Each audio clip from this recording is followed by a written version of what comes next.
انس کیوٹس Islamic channel پر اسلامی واقعات سننے کے لیے ہمارے چینل کو سبسکرائب کریں۔ بسم اللہ الرحمن الرحیم۔ معزز سامعین، السلام علیکم۔ امید کرتا ہوں وہ آپ سب خیریت سے ہوں گے۔ اللہ پاک آپ کو اور آپ کے پیاروں کو سلامت رکھے۔ میرا نام انس ہے اور میں آج آپ کو اسلامی واقعات میں سے حضرت یوسف علیہ السلام کا واقعہ سنانے جا رہا ہوں۔ اگر آپ ہمارے چینل پر نئے ہیں تو سبسکرائب کرنا نہ بھولے گا۔ تو چلیے شروع کرتے ہیں۔ آپ حضرت ابراہیم علیہ السلام کا قصہ سن چکے ہیں۔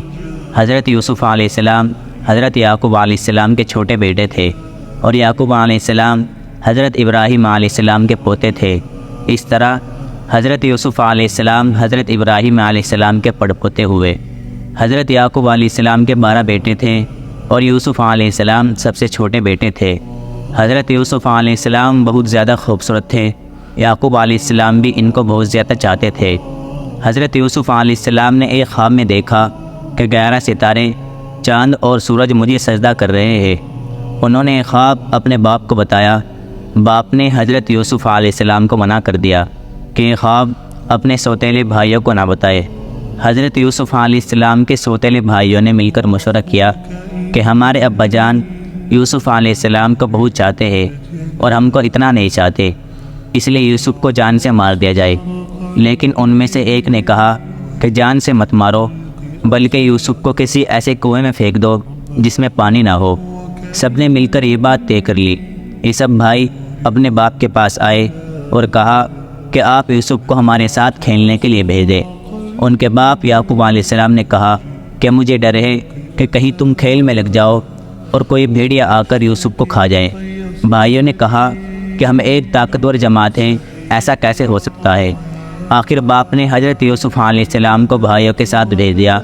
بھائیوں نے ان کو ساتھ لے جا کر ایک اندھیرے کنویں میں پھینک دیا اور رات کو روتے ہوئے گھر واپس آئے اور کہا کہ ابا جان ہم آپس میں دوڑ لگا رہے تھے اور یوسف ہمارے سامان کے پاس بیٹھا تھا کہ ایک بھیڑیا آیا اور یوسف کو کھا گیا۔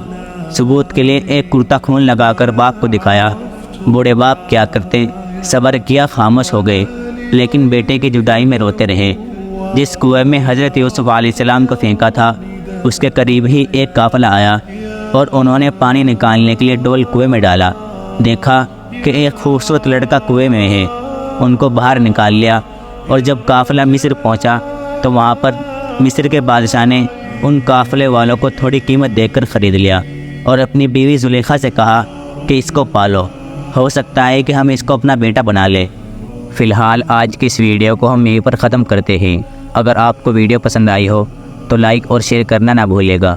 کل انشاءاللہ یوسف علیہ السلام اور زلیخا کا واقعہ سنائیں گے۔